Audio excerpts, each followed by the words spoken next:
17h, 19h, l'actu autrement. Avec Rosa Méziane et Malik Kétou sur Beurre FM. Bonsoir à toutes et à tous, bienvenue sur Beurre FM. Très heureuse de vous retrouver dans l'actu autrement, tous les vendredis de 17h à 19h, 2 heures de débat intense, d'échanges, de discussions pour décrypter l'info. Bonsoir Malik. Bonsoir ma chère Rose, bonsoir à tous, bienvenue sur l'actu autrement. Et à notre micro ce soir, nous avons Natacha Polony, rédac-chef du magazine Marianne, Bruno Pomar, ex-instructeur du RAID et fondateur de RAID Aventure, Damien Lempereur, avocat, membre d'honneur de Debout la France, et Alexandre Langlois, secrétaire général du syndicat de police Vigie. Alors, au sommaire de ce soir, polémique autour du dernier sondage de l'IFOP commandé par le magazine Marianne sur les tenues correctes exigées dans certains établissements. Tollé sur les réseaux sociaux, notamment à la vue des pictogrammes illustrant des poitrines généreuses et les différentes tenues. On en parle dans un instant avec les instigateurs de ce sondage, le directeur adjoint de l'IFOP, Frédéric Dabi, que nous joindrons par téléphone, et Natacha Polony, présente sur notre plateau. En deuxième partie, nous reviendrons sur l'attentat du 25 septembre dernier près des locaux de Charlie. On en sait un peu plus sur le profil et les motivations du terroriste qui semble faire la fierté de sa famille au Pakistan. Scandale sur le statut de demandeur d'asile et le statut de mineur isolé, accusé d'être dévoyé, mais surtout sur le manque de protection et de surveillance sur le lieu sensible que sont les anciens locaux de Charlie Hebdo. Sommes-nous suffisamment protégés par nos services de renseignement ? La menace terroriste est-elle prise suffisamment au sérieux par notre gouvernement ? On en parle ensemble dans un instant. Vous êtes dans l'actu autrement, c'est parti. 17h, 19h, l'actu autrement, avec Rosa Méziane et Malik Kétou sur Beurre FM. Cette semaine sur Twitter, nous avons assisté à une levée de boucliers face à la publication d'un sondage sur les tenues vestimentaires des lycéennes pour le journal Marianne. La genèse de cette polémique, ce sont les déclarations du ministre de l'Éducation nationale, Jean-Michel Blanquer. Pour le ministre, quand on se rend à l'école, il faut s'habiller de façon républicaine. La République, encore une fois citée, pour une tenue vestimentaire. L'article de Marianne, qui accompagne le sondage, apporte une analyse sur la question du contrôle du corps des femmes. Reste que ce sondage a déclenché une vague d'indignation et d'émotion sur les réseaux sociaux. Jean-Luc Mélenchon a notamment fustigé sur Twitter « Marianne, le journal anti-dictature vestimentaire des islamistes ». La vraie question qu'on doit-on sonder les Français sur des questions vestimentaires de jeunes filles au lycée ou pire encore sur la tenue vestimentaire des femmes dans l'espace public. Ces questions sont-ils conformes au débat public ? C'est ça la vraie question qu'on souhaitait vous poser. Mais d'abord, pardon de vous contredire, mais cette polémique n'est pas née de la déclaration assez bête, en effet, de Jean-Michel Blanquer sur la tenue républicaine. Il était justement interrogé parce qu'il y avait une polémique. La polémique, elle est venue du fait que des jeunes filles ont lancé un hashtag le lundi 14 septembre parce qu'elles étaient furieuses que le principal de leur collège, le proviseur de leur lycée leur fasse des remarques sur leur tenue vestimentaire. C'est donc venu de jeunes filles, c'est pas venu du ministre de l'Éducation nationale. Deuxième point, mais attention, ne mélangeons pas tout. En effet, le sondage de l'IFOP parle de la question de l'interdiction de tenue vestimentaire pour des collégiennes et lycéennes, mais absolument pas de la tenue des femmes dans l'espace public. Et justement, c'est très important de différencier les deux. C'est essentiel puisque tout le débat est là. On est en train de parler de jeunes filles mineures dans un cadre très spécifique qu'est l'école.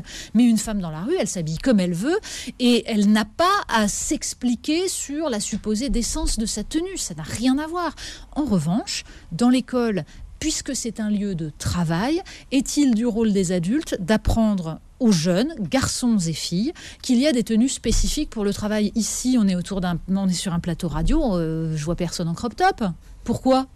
Justement parce qu'on sait que quand on vient dans le cadre du travail, et pourtant on peut très bien le mettre à la plage entre amis et tout, on fait ce qu'on veut, on s'habille pas de la même manière quand on est entre amis ou quand on est dans un lieu de travail. Eh bien, le rôle des adultes est-il d'enseigner ça aux jeunes filles, ou alors faut-il que les jeunes filles le comprennent par elles-mêmes ? Vous voyez, c'est ça le cœur du débat.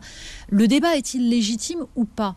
Moi, il me semble qu'on a toujours raison d'interroger les gens et de savoir à peu près de quoi on parle, où on en est, ce que pense la majorité des gens. Et dernier point, avant pour pas monopoliser la parole, mais mais expliquez-vous, c'est pas expliquez-vous, Non, mais quand je dis expliquez-vous, vous comprenez. On vous a beaucoup attaqué. On vous a beaucoup attaqué. Vous êtes partis sur des plateaux. Oui, mais je pense que nous devons tous ensemble avoir ce débat parce que c'est un débat intéressant qui concerne non seulement les femmes, mais aussi les hommes, qui concerne la question du rapport entre générations. Et donc, il faut le replacer au bon endroit, c'est-à-dire justement ailleurs que sur les réseaux sociaux. Reprenons un petit peu un prisme un petit peu plus large.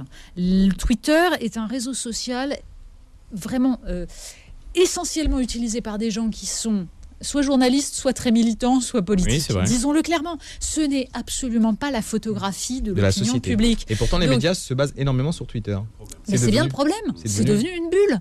Donc là, on a l'impression que ce truc est le sujet de la semaine. Enfin, il y a des sujets beaucoup plus graves. Il se passe des j'entends trucs bien. en Azerbaïdjan qui, à mon avis, sont un petit peu plus graves que le sondage de Marianne, même si, encore une fois, justement, ce débat est intéressant si on le pose bien. C'est-à-dire si on se pose la question tous ensemble du rôle de l'école, du rôle des parents dans une société, de ce que nous dit aussi cette question. Pourquoi ce sont les filles qui sont en crop top et pas les garçons ? Parce que ça aussi, c'est une façon de poser le débat. Ces jeunes filles s'insurgent en disant mais il n'y a que nous qui sommes accusés d'être habillés d'une façon non correcte. D'abord, c'est pas vrai. Il y a eu des débats énormes il y a quelques années sur les tenues vestimentaires des garçons, le pantalon casquettes, qui laissait voir le caleçon, les joggings un peu trop mous, au contraire un peu trop serrés. Il y a plein de choses. Donc, cette question n'est pas de l'ordre du sexisme.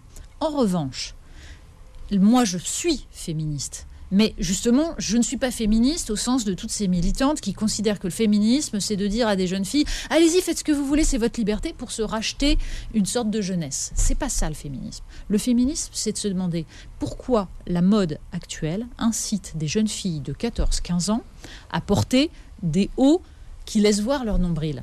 Il y a une sexualisation du corps des filles. Mais c'est pas le sondage de Marianne qui le fait.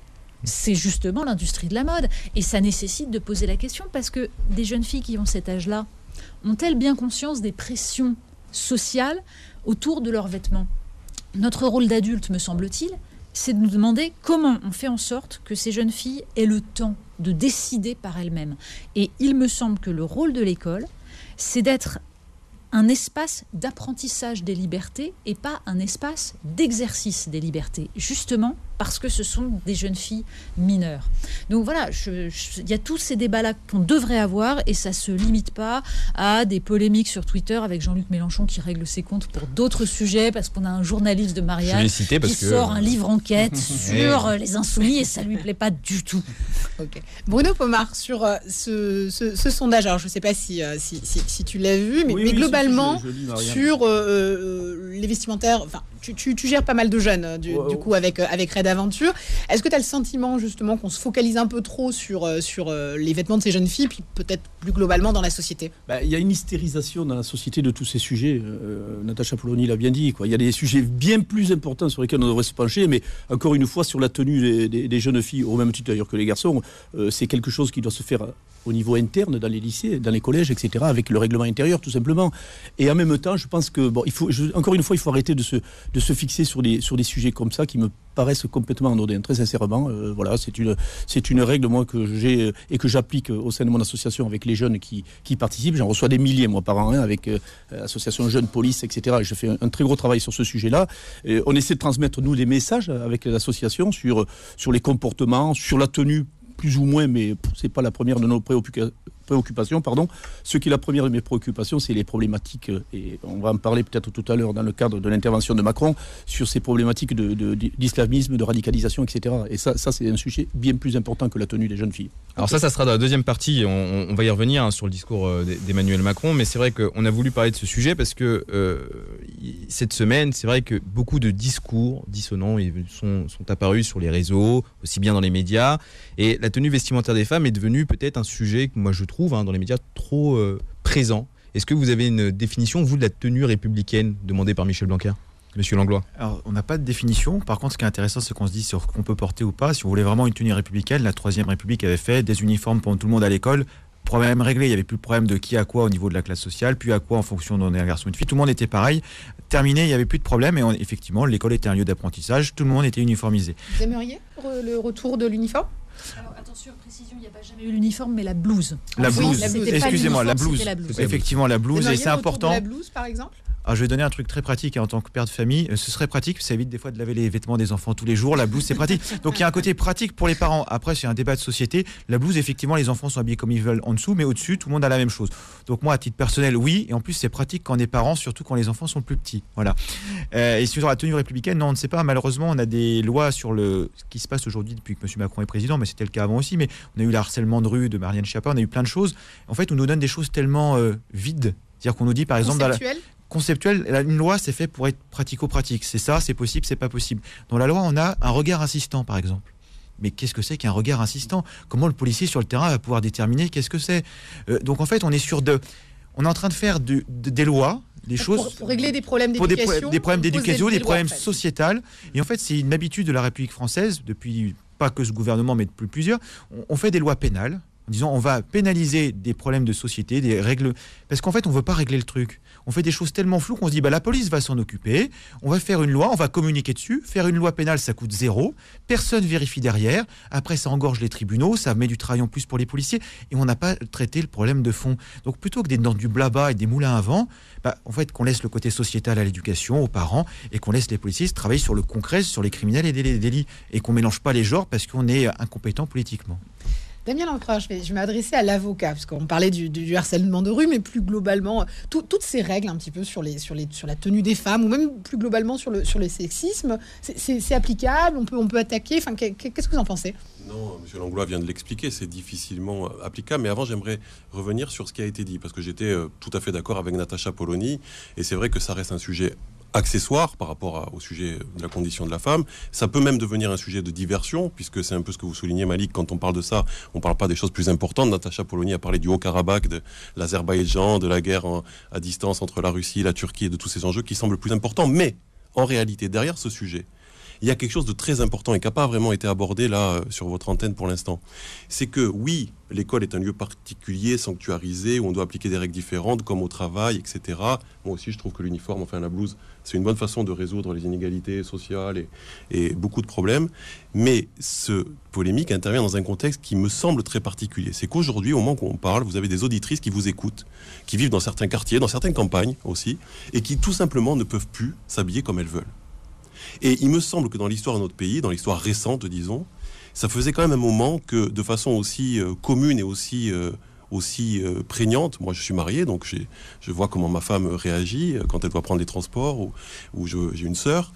Et aujourd'hui, on vit quand même une période assez particulière dans notre pays, où le fait de simplement s'habiller normalement, je ne vais même pas sur l'idée du crop top, ou de façon... pour certains sexy, mais ça reste assez subjectif, pour certains de façon provocante, mais ça aussi c'est très subjectif, devient un problème de sécurité. Et aujourd'hui des femmes, et certaines qui vous écoutent le vivent au quotidien, j'en suis sûr, adaptent la façon de s'habiller le matin par rapport au quartier, à l'endroit, à la zone géographique dans laquelle elles vont vivre, se promener. Et en même temps, Natacha Polony parlait d'adaptation. Donc, est-ce qu'au final, est-ce qu'il est bon de s'adapter dans un cadre professionnel, mais au final, les femmes craignent les agressions, le métro parisien, par exemple, et du coup...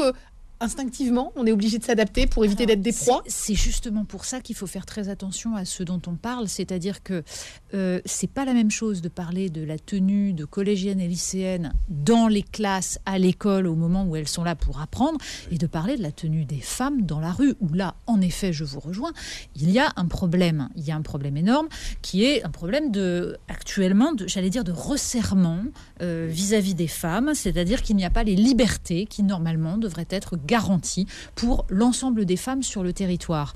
Mais d'ailleurs, c'est peut-être pour ça que dans le sondage, et c'est pour ça qu'on l'a publié, c'est parce qu'il y avait des réponses qui nous semblaient contre-intuitives et intéressantes, sur les lycéennes, ce sont les femmes qui veulent le plus l'interdiction de certaines tenues dans les lycées. Pourquoi ? Moi, j'aimerais bien comprendre pourquoi. Et j'ai hélas l'intuition que c'est parce que c'est pas beaucoup... l'expérience de ces femmes. Mais justement, elles ont intériorisé le fait que voilà, dans les regard de l'homme. Exactement, qu'il peut y avoir un regard et qu'il faut s'en passer. Et ça me tracasse. Exactement. Mais justement que c'est rétrograde. Mais ça veut dire que nous devons garantir aux femmes la possibilité de s'habiller comme elles veulent dans la rue et dans l'espace public. Mais moi, je pensais que ces questions étaient réglées dans les établissements scolaires. Moi, je me souviens quand j'étais jeune étudiant, il y avait des tenues correctes exigées. Pourquoi revenir sur des choses qui existent déjà ? Parce que justement, à chaque fois qu'il y a, et c'est normal, une tentative de transgression de la part de certains jeunes, ce qui est de leur âge, on se retrouve avec un débat qui ressurgit. On se retrouve dans un instant. Merci d'être à l'écoute de l'Actu Autrement. Nos invités ce soir au micro, Natacha Polony, Bruno Pomar, Damien Lempereur et Alexandre Langlois. Alors on était en train de parler juste avant la pub, justement de ce sondage qui a posé un petit peu polémique. Je voulais qu'on en parle directement avec le directeur adjoint de l'IFOP, monsieur Frédéric Dabi. Bonjour. Bonjour.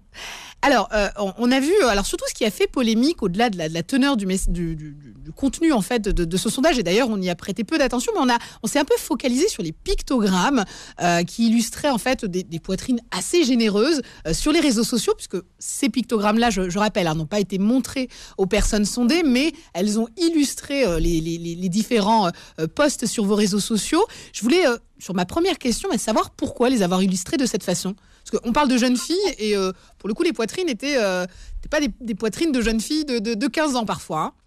Oui, vous avez raison de ce point de vue-là. C'est vrai qu'il y a une focalisation assez malhonnête sur ce sondage.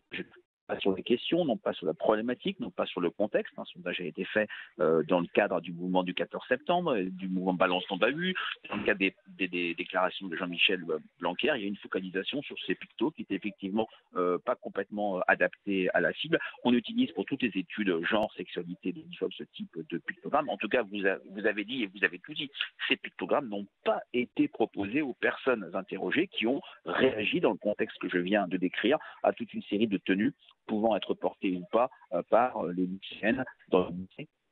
La focalisation sur ces pictos était, de mon point de vue, relativement dilatoire. Alors, ça pose quand même problème parce que c'est ce qui a un petit peu lancé un petit peu la polémique, c'était ces dessins finalement. Au-delà des questions, moi je voudrais vraiment que vous puissiez nous éclaircir sur est-ce qu'on peut tout sonder ? Alors, c'est une très bonne question, j'ai pas beaucoup de temps pour répondre. Vous savez, je suis directeur général adjoint de l'IFOP. L'IFOP, c'est le plus ancien institut français. Il a été créé en décembre 1938. Notre premier sondage portait sur les accords de Munich. Oui, on peut tout sonder quand les questions sont bien posées, les questions se connectent à un débat.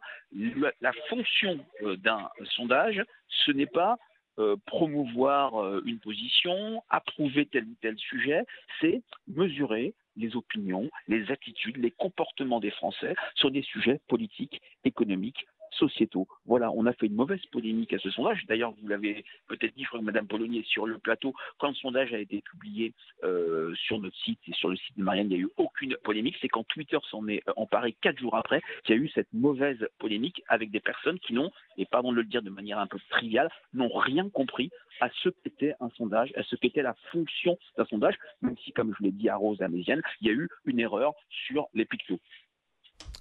Natacha, une réaction ? Oui, réaction en effet. Ce qui est peut-on tout sonder véritablement ? D'abord sur le rôle d'un institut de sondage et le rôle d'un journal. En effet, quand un institut de sondage, par exemple, mesure la question de savoir si les Français sont pour ou contre la peine de mort, oui. L'institut de sondage et le journal ne sont pas pour la peine de mort et ne sont pas là pour dire il faudrait établir la peine de mort. Là, c'est un outil. C'est un outil pour essayer de comprendre où en est la société française. Et c'est en ça que ce sujet est intéressant. Mais moi, ce qui m'inquiète beaucoup, c'est que donc, là, depuis quelques années en France, on avait l'idée qu'il y avait en effet des réponses qui dérangeaient.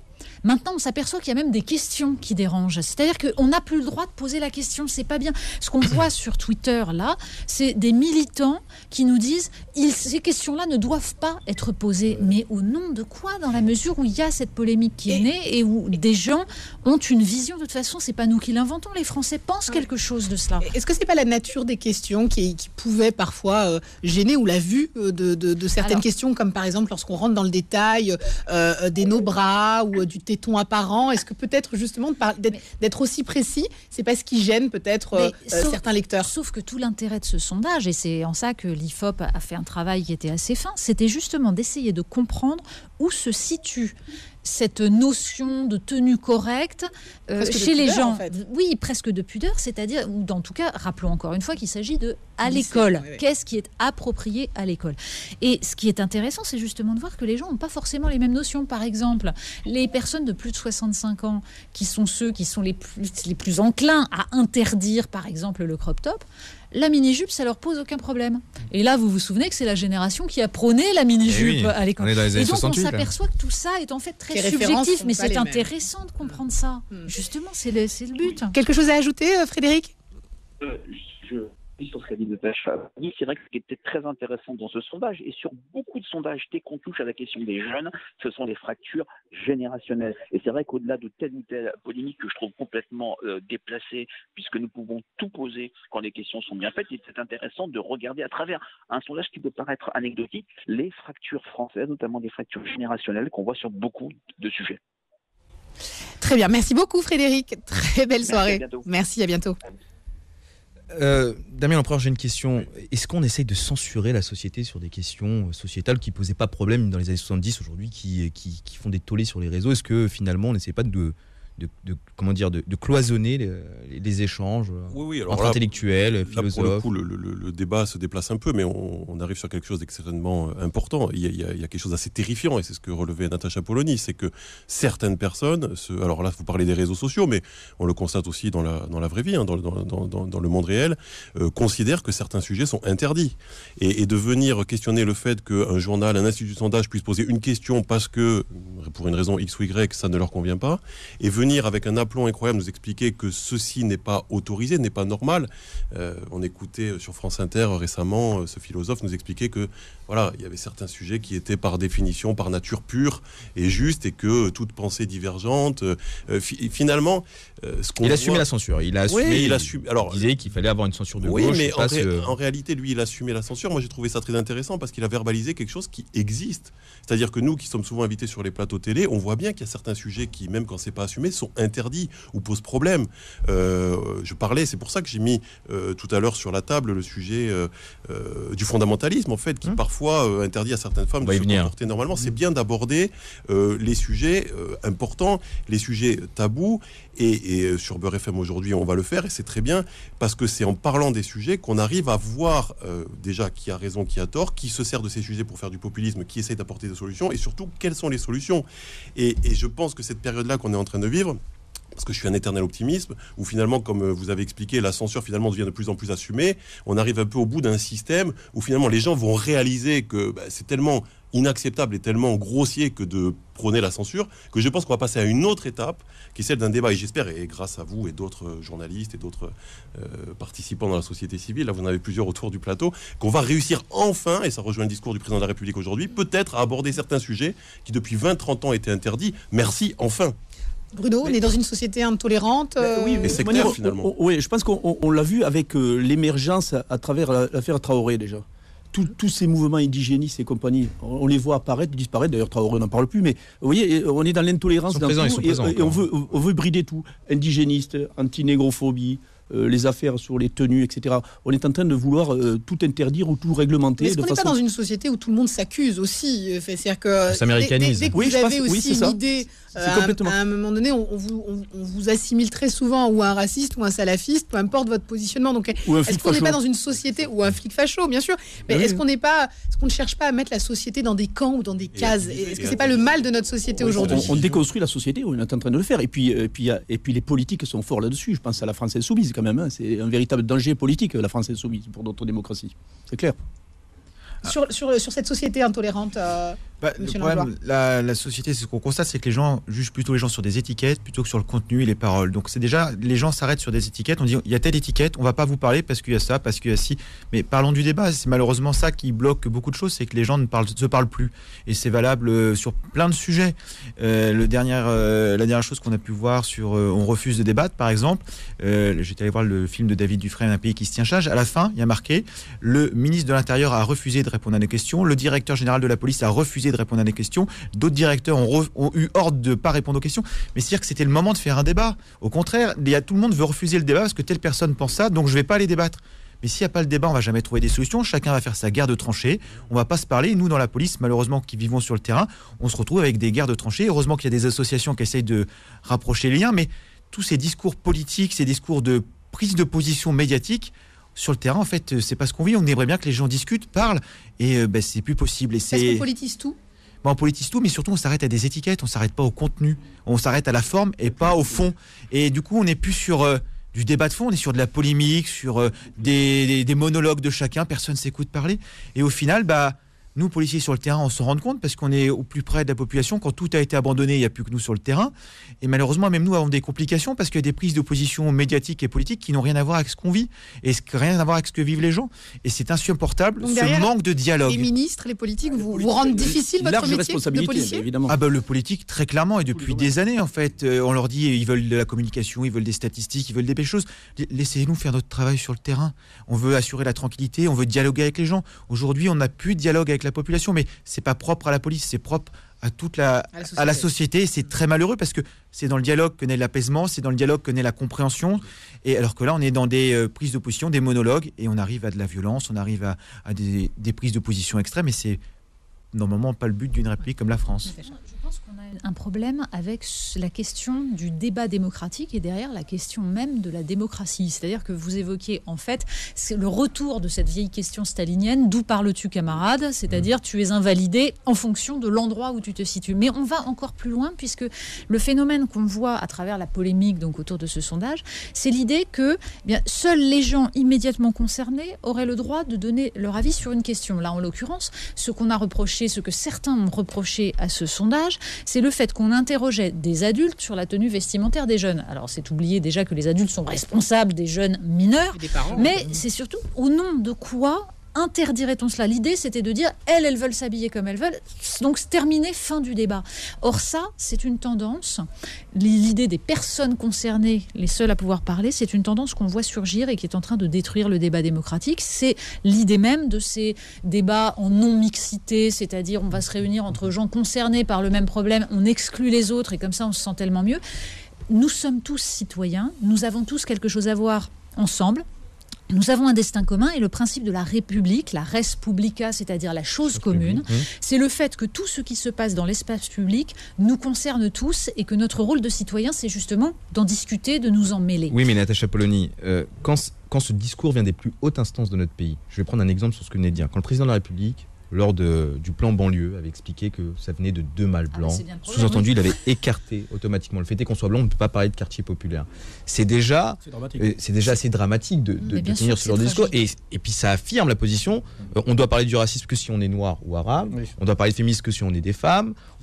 Donc ça pose un problème dans la société, mais ça vient des plus hautes instances de notre pays. C'est le président qui le dit. C'est une erreur majeure, je dirais même une faute de la part du président de la République d'avoir employé ce vocabulaire, c'est-à-dire d'avoir repris en fait un vocabulaire qui est à la mode, mais qui porte une idéologie qui est en fait extrêmement problématique parce qu'anti-républicaine et anti-démocratique, parce que le principe de la démocratie, c'est ça, c'est que tous les citoyens sont à égalité, sont compétents pour juger et pour participer au débat. Et en même temps, est-ce qu'il n'a pas voulu dire, sans me faire l'avocat d'Emmanuel Macron, que les banlieues devaient aussi peut-être prendre part à cette question-là? Je suis bien d'accord, à ceci près que c'était lui qui avait commandé ce rapport à un mâle blanc. C'est un détail quand même. Voilà, faut peut-être pas déconner.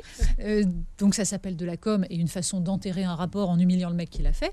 Mais derrière, bien sûr qu'il y a une question de la représentativité. C'est-à-dire que même si nous sommes tous d'accord que on ne va pas regarder la couleur de peau ou le genre pour savoir qui est habilité à discuter, en revanche, on ne peut pas rester dans une société où certains ont l'impression d'être exclus des débats. Et ça gangrène totalement le débat public. Donc c'est un équilibre à trouver. Il ne s'agit pas de venir compter. Si on commence à rentrer dans les quotas, à compter le nombre de gens, on est mort. C'est-à-dire que c'est ce qu'on est en train de faire sur la question homme-femme. C'est dramatique. Ouais. C'est ce qui s'est passé là sur Europe 1. On a mis la photo de l'équipe d'Europe 1. On a commencé à dire il n'y a pas de diversité. Est-ce que justement on n'est pas tout le temps dans un procès? Le CSA a fait un rapport sur ce sujet. Sûr. En parlant des personnes issues de la diversité dans les médias et de la représentation de ces personnes dans les médias et de la manière dans laquelle on en parle. Est-ce que c'est pas un sujet aussi? Mais tout ce que dit Natacha Polony, c'est tout à fait juste par rapport à Macron, mais vous avez la même réflexion qu'avait fait Obono quand il y a eu l'élection du Premier ministre Castex. Homme blanc à l'Assemblée nationale, en plus une députée représentant la République. C'est catastrophique. Ça, c'est catastrophique pour le reste. On revient dans un instant sur ces questions de diversité dans l'Actu Autrement. De retour dans l'Actu Autrement, nous étions en train de discuter sur des questions de diversité, notamment dans les médias. Donc, le CSA a épinglé quand même un certain nombre de chaînes sur le manque de femmes, le manque de personnes porteurs d'un handicap, le manque aussi de diversité raciale. Monsieur Langlois, vous aviez envie de réagir? C'est ce qu'on a vécu il n'y a pas longtemps, nous, avec la nomination de la nouvelle directrice centrale des CRS. En fait, on aurait voulu qu'on nous annonce, on l'a nommée parce qu'elle est compétente, et le discours de Marlène Schiappa, elle a été nommée parce que c'est une femme.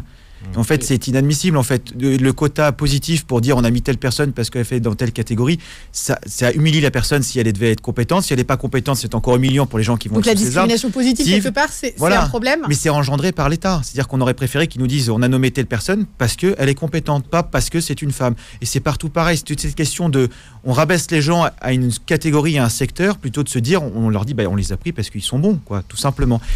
Et pourtant, la discrimination positive, ça vient de la droite. C'est Nicolas Sarkozy qui est venu nous amener sur le terrain un sujet qui vient des États-Unis, qui était déjà promu par John Kennedy, déjà sur les questions raciales où il y avait des vrais sujets. C'est Nicolas Sarkozy qui s'est dit, tiens, j'ai peut-être une idée là-dessus, on va essayer de renverser la table et dire, on va mettre des gens. Il avait nommé Rachida Dati au ministère de la Justice, et puis à un moment, il avait même identifié... il avait identifié par rapport à ses origines. Enfin, en tout cas, il a posé un pavé dans la mare en disant, on a un problème aussi en France avec la diversité, il est temps aussi dans les plus hautes sphères de l'État d'en voir. C'est vrai, mais il l'a fait de façon dangereuse. C'est-à-dire, oui, il avait raison d'identifier ça, il a essayé de tenir les deux bouts, c'est-à-dire fermeté républicaine et en même temps de l'espérance pour des jeunes qui ont besoin qu'on leur donne un avenir. Mais quand il dit je vais nommer un préfet musulman, là en revanche, là aussi c'est une faute majeure, parce que moi je peux identifier si quelqu'un est d'origine arabe, maghrébine, etc. Ça oui je vois, mais sa confession j'en sais rien et je me garderais bien de savoir et de croire que tout arabe est musulman. Ouais, ça vient surtout, vous l'avez dit, des États-Unis. C'était l'atlantiste Nicolas Sarkozy qui déclinait son modèle américain. Moi je suis d'accord avec tout ce qui a été dit, je pense que c'est pervers, et pourtant, une fois qu'on a expliqué tous les effets pervers, il reste qu'il y a un sujet et qu'il y a un problème de diversité dans les médias, dans certains mondes du travail, dans les élites aussi. C'est-à-dire que les médias, c'est ce qui est visible, mais quand vous regardez dans les milieux dirigeants, quand vous regardez l'ENA, quand vous regardez finalement les gens qui ont réellement un levier de pouvoir en France, il y a un problème de diversité. Et en réalité, la clé de ce problème, moi je pense qu'elle n'est pas, et que la solution n'est pas la discrimination positive, mais qu'on est sur des questions purement sociales, économique et sociale. En réalité, c'est que dans les classes populaires, en France, en pourcentage, alors je ne sais pas s'il y a des études qui existent, statistiques, mais vous avez des classes qui sont très précarisées dans certains quartiers, dans certaines banlieues, et il y a un problème d'ascenseur social, mais qui est valable aussi, et il faut toujours le dire, dans les campagnes. Si vous allez dans certaines campagnes du sud-ouest de la France, etc., vous avez le même problème d'ascenseur. Donc, il y a un problème en réalité. Une question de densité de population quand même dans les quartiers. Oui, mais c'est facile de parler de la couleur de peau, de la religion, parce qu'effectivement, encore une fois, c'est tendance, parfois, ça vient des États-Unis. Et pendant ce temps-là, on ne s'attaque pas aux vrais sujets, qui sont des sujets tabous, qui sont des sujets économiques, et qui ramènent en fait à des sujets beaucoup plus compliqués. Celui de l'organisation économique en France, qui est connecté à l'organisation de l'Union européenne, celui des frontières, celui de la monnaie même. C'est-à-dire que et en même temps, pour ces jeunes-là, sur la question de la diversité, on a besoin aussi de modèles, de référents, d'être en capacité aussi de voir, que ce soit dans les médias ou dans les entreprises autour de soi, aussi des gens qui nous montrent que c'est possible, cet ascenseur social. Et est-ce que justement, le visage de nos médias ne nous montre pas à quel point on est dans un échec total sur cet ascenseur social? Pas surtout, mais la diversité. Excusez-moi de nommer, le ministère de l'Intérieur est doublement labellisé sur ce sujet-là, au niveau de la diversité, parce qu'on parle souvent au ministère de l'Intérieur, on a besoin de fonctionnaires de police issus des quartiers, il faut savoir que le ministère de l'Intérieur est doublement labellisé. Mais bien sûr, ça. Mais alors pourquoi dans la police, dans l'armée, il est plus facile d'aller recruter des personnes qui sont issues de ces quartiers que dans l'ENA ou dans les grandes entreprises du CAC 40. Pour une raison de rupture de l'ascenseur social. C'est ça qu'il faut raconter, parce que les statistiques, elles existent et elles devraient nous faire honte. Il faut aujourd'hui 6 générations pour que quelqu'un qui est d'une famille de milieu défavorisé arrive, donc il faut 6 générations pour que son descendant monte le haut de l'échelle sociale. C'est monstrueux, c'est la négation de la promesse républicaine. Or, la conséquence, c'est quoi? C'est que disent pas quand ils disent qu'ils y arrivent pas. Mais bien sûr, il y a un énorme problème. En revanche, nous sommes dans un phénomène où certains ont intérêt à placer ça sur le plan ethnique, sur le plan de l'origine, pour éviter la question sociale. C'est parce que les immigrés et descendants d'immigrés sont dans une situation sociale dramatique qu'ils ne peuvent pas s'en sortir. Ce n'est pas forcément une question de racisme, même s'il y a du racisme. Mais ce n'est pas un racisme systémique d'État.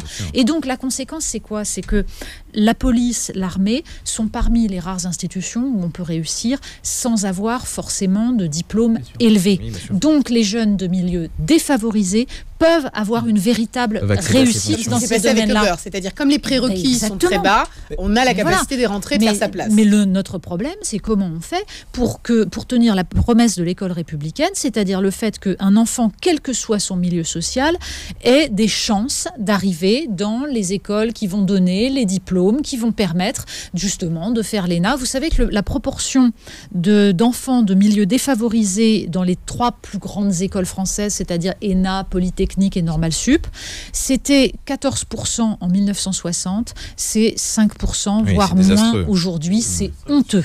Gérard Descoings avait fait c'est Sciences Po. Richard Descoings. Richard Descoings avait fait. Moi, je travaillais à ce moment-là sur Corbeil-Essonnes avec le lycée de Corbeil-Essonnes, avait fait un travail dans ce sens. Et je ne sais pas si c'est toujours d'actualité pour permettre à des enfants issus de ces quartiers de pouvoir entrer effectivement. Mais c'est justement ça raconte. Oui, mais en même temps, si l'éducation nationale, si les enseignants vous parlent pas des grandes écoles, des prépas et autres, il se passe rien. C'est-à-dire que c'est toujours pareil. Le dispositif de Sciences Po, mis en place par Richard Descoings, avait des aspects positifs et des aspects négatifs. C'est-à-dire qu'il a fait connaître Sciences Po à des jeunes de quartiers difficiles parce que, en fait, il avait créé des filières. Il y avait des accords avec certains lycées de banlieue pour permettre à leurs élèves de passer un concours autre, une filière spécifique. Le problème, c'est que c'est une forme de discrimination positive, c'est-à-dire qu'on ne leur faisait pas passer le même concours que les autres. Or, moi, ce qui me scandalise, c'est justement qu'ils ne puissent pas passer le même concours que les autres. C'est qu'on ne fasse pas en sorte que le cursus scolaire les amène au même endroit que les autres. Évidemment. Donc là, on évite le problème en faisant ça. Mais est-ce que c'est possible avec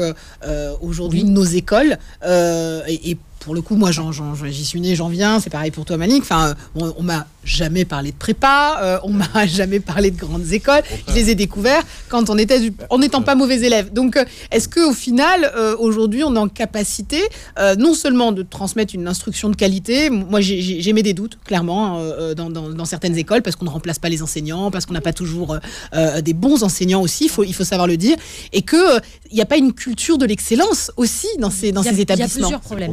Il y a une inégalité scandaleuse. Là, c'est une faute de l'État. C'était un manque de professeurs dans les quartiers les plus difficiles, notamment en Seine-Saint-Denis. C'est-à-dire que les profs ne sont pas remplacés, on manque de remplaçants, etc. Ça, c'est absolument honteux. C'est là où il faudrait, au contraire, qu'il y en ait le plus. Donc ça, c'est la responsabilité de l'État. Mais pour ça, il faut mieux les payer, bien entendu. Ça va avec. Ensuite, en Seine-Saint-Denis, mais c'est pas évident. Il y a parfois une forme de lassitude de certains professeurs qui n'y croient plus à force de voir des choses difficiles et qui, du coup, ne savent plus jouer ce rôle qui est le rôle mythique des professeurs, de repérer un enfant qui a des capacités, de lui dire « je vais t'aider à t'en sortir ». C'est aussi une idéologie. Moi, j'ai vu des syndicalistes enseignants, quand je leur parlais de ça, me dire « oui, mais là, vous avez une conception individuelle de la réussite, il faut avoir une conception collective de la réussite ». Mais le pauvre gamin qui est dans un endroit pourri où on lui parle de rien et où on l'aide pas, il voudrait bien avoir une conception individuelle de sa réussite aussi. C'est le rôle des profs. Et dernier point, c'est le problème du fait que ça se joue assez tôt. C'est-à-dire qu'un enfant qui sort du CP en ne sachant pas lire, a 80% de risque de ne jamais rattraper ce retard. Oui. D'où d'ailleurs le fait qu'on peut critiquer beaucoup de choses, mais le dédoublement des classes de CP et CE1, c'est une bonne mesure. Ça. C'est fondamental. Monsieur Langlois, alors, la diversité, ça marche au sein de la police nationale.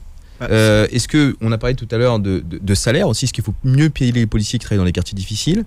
Est-ce que aussi c'est la facilité d'accéder à la police parce qu'on sait que les concours d'ADS sont des concours sans diplôme et qu'ensuite après on peut passer le concours de gardien de la paix en interne, donc il ne faut pas de qualification pour être tout de suite. Alors pour passer le concours gardien il faut le bac, mais pour pouvoir passer en interne il ne faut pas de bac. Est-ce que c'est pas aussi une facilité de dire c'est un moyen de donner une chance à ces jeunes issus des quartiers et de les faire entrer dans nos institutions? Il y a deux choses. C'est bien pour la police. C'est dommage, c'est que ça se limite à certaines professions. C'est-à-dire qu'en fait, cet ascenseur social est possible chez nous. La police a fait un travail pour une fois qu'on peut saluer sur ce domaine. Le problème, c'est qu'on dit aux jeunes, vous pouvez faire ça ou ça, quoi. Donc le choix, il est très limité. C'est-à-dire qu'on est en train de régler le problème des conséquences, mais on ne s'attaque pas aux causes. Les causes, c'est que les gens puissent choisir ce qu'ils veulent et qu'aujourd'hui, il n'y a pas besoin d'avoir un dispositif spécial, par exemple, pour dire dans la police, on va rentrer parce qu'on n'a pas de diplôme, on va faire ça par défaut. Donc nous on est content dans la police d'avoir des gens diplômés d'ailleurs, même des diplômés. Oui, non, mais il y en a plein qui arrivent aussi, voilà. Donc et la deuxième chose également, c'est qu'effectivement il faut mieux payer tous les fonctionnaires. Et encore sur les quartiers difficiles, c'est que l'éducation nationale a le même problème que la police. On envoie les plus jeunes fonctionnaires, ceux qui n'ont pas l'expérience de la vie, ceux qui sont pas du coin. La plupart du temps, ils viennent de province. Et du coup, on les envoie dans les endroits. Vas-y, on te lâche là. L'encadrement est déjà parti, il y a plus personne. Et on dit bon courage. Voilà, et ils n'ont qu'une envie, c'est de repartir chez eux. Et il y a une statistique très intéressante, on parle de sondage, etc. On nous dit qu'il y a des problèmes dans les quartiers. Quand les policiers connaissent leur quartier, qu'ils retournent dans leur région d'origine, les tensions sont beaucoup apaisées parce qu'ils connaissent le quartier, ils connaissent les habitants. Et on revient à cette relation entre les fonctionnaires, donc pour ma part la police, et les gens qu'ils fréquentent. Donc une police de proximité? Mais une police de proximité, la police de proximité n'avait pas fonctionné parce qu'on s'était occupé que de la prévention. Après, M. Sarkozy, il a fait que du saut de dessus.